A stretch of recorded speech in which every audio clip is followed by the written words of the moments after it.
পাথর প্রতিমায় বাজি কারখানায় বিস্ফোরণ কাণ্ডে চাঞ্চল্যকর তথ্য। পরিবারের আপত্তিতে থোড়ায় কেয়ার অভিযুক্ত চন্দ্রকান্তের। গায়ের জোরে নিয়ম কানুন না মেনেই তৈরি করেছিলেন বাজি কারখানার। এই নিয়ে একাধিকবার পরিবারের সঙ্গে অশান্তিও হয়। গ্রেফতার করা হয়েছে অভিযুক্ত চন্দ্রকান্ত বণিককে।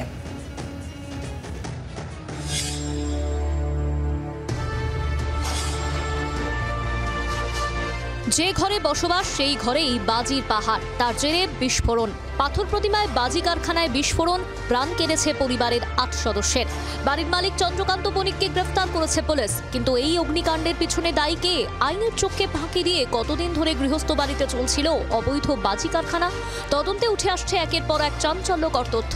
সরব বণিক পরিবারের প্রতিবেশীরা। তাদের দাবি, কোনো নিয়ম কানুনের তোয়াক্কা না করেই তৈরি হয়েছে বাজি কারখানা। কিন্তু এখানে তো কোনো নিয়ম না মেনে, কোনো আইন না মেনে, কোনো পারমিশন না নিয়ে এই ধরনের ব্যবসা চলছিল।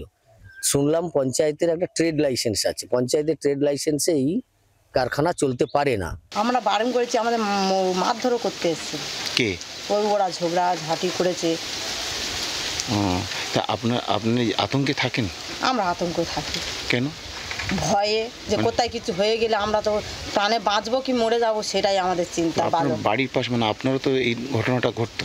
হ্যাঁ, ওটা আমরা পালিয়েছি কি এমনি এমনি ভয়ে তো পালিয়ে, যে ওইটা ওই বাস্ট হয়ে গেলে পরপর বাস্ট হওয়া মানে পরপর তো চলে আসবে। স্থানীয়দের অভিযোগ, প্রভাবশালীদের সঙ্গে সুসম্পর্ক করেই নাকি জনবসতিপূর্ণ এলাকায় বাজি তৈরি করত বণিকরা। প্রশাসন জানতো, তারা কোনো নির্দেশিকা নিষেধাজ্ঞা এই সমস্ত বিষয় কিছুই দেখায়নি। ফলে তারা যদি নিষেধাজ্ঞা জারি করতো এই ঘটনা ঘটতো না। পাথর প্রতিমার ধোলার দক্ষিণ রায়পুরের তিনের ঘেরি গ্রামে বসবাস বণিক পরিবারের। চন্দ্রকান্তের পরিবারের দাবি, বরাবরই চাষবাসের সঙ্গে যুক্ত ছিলেন চন্দ্রকান্ত। আগে বিভিন্ন পুজোর সময় বেআইনিভাবে বাজি কিনে এনে বিক্রি করতেন। ধোলা থানার পুলিশ আগে তাকে গ্রেফতারও করে। পরে বাজি বিক্রির কৌশল বদলান চন্দ্রকান্ত।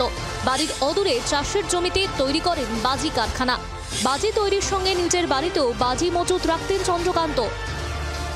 ঠিক বাজি কারখানাটা আমি ক্যামেরা পার্সন লোকেশকে বলবো দেখাতে, যে একদিকে একটি পাকা বাড়ি, আরেক দিকটা একটা ছোট বাড়ি যেখানে বাজি তৈরি করা হতো।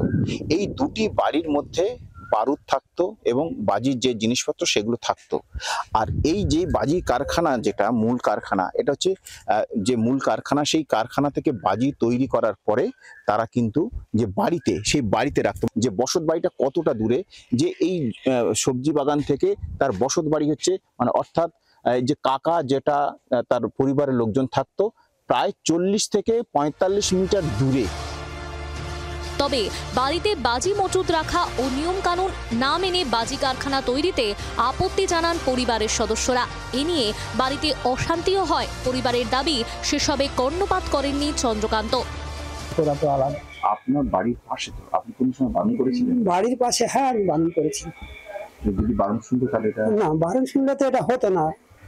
আবার ভাই বাজিকার একটা অন্য কিছু কেউ এটা করতে পারি না, আমি তাদের জোর করতে পারি না। তো আমরা টোটাল ভাইকে বলছি, বাবা তুই এই লাইনে যাসনি, বাবা ফিরে তো বলে কাকা আমি অল্প স্বল্প করি, বাদ বাকি মাংস আমি কিনে এনে বিক্রি করি। যেই কারখানা বানানো করেছি, যেহেতু তো লাইসেন্স যুক্ত, ঠিক বলছে না কাকা আমরা লাইসেন্স করে দিয়েছি।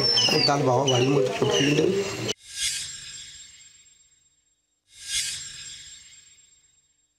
মূল রাস্তা অর্থাৎ মিলন মোড় থেকে এই যে তিনের ঘেরি যে জায়গাটা বিস্ফোরণ ঘটেছে বাজির, সেই জায়গাটায় আসতে গেলে প্রায় 2 কিলোমিটারের বেশি, অর্থাৎ গ্রামের রাস্তার মধ্যে দিয়ে আসতে হবে ফায়ার ব্রিগেডের গাড়ি। যে জায়গাটা বিস্ফোরণ ঘটেছে সেই জায়গাটা যে দেখাবার চেষ্টা করব, যেখানে এখনো সেই বিধ্বংস যে বাড়িটা সেখানে কিন্তু দেখা যাচ্ছে। পাথর প্রতিমা বিস্ফোরণের পর থেকে কয়েকটি প্রশ্ন উঠছে। জনবসতিপূর্ণ এলাকায় কিভাবে গড়ে উঠল এই কারখানা? কারখানার মালিক চন্দ্রকান্ত বণিকের কাকা থেকে প্রতিবেশী, সকলের দাবি রীতিমতো ভয়ঙ্কর। নকিবুদ্দিন কাসির রিপোর্ট, জি 24 ঘন্টা। পাথর প্রতিমায় বাজি বিপর্যয়ের ঘটনায় নবান্নে রিপোর্ট পাঠালো জেলা প্রশাসন। 2023 সালে অনুমতি চাওয়া হয়েছিল, অনুমতি দেয়নি তখন পুলিশ।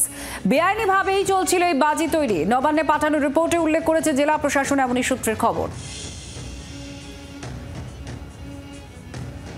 নবান্নে রিপোর্ট পাঠিয়েছে জেলা প্রশাসন। 2023 সালে অনুমতি চাওয়া হয়েছিল, কিন্তু পুলিশ অনুমতি দেয়নি। এই রিপোর্টে উল্লেখ করা হয়েছে যে এটি বেআইনিভাবেই বাজি তৈরি করা হচ্ছিল।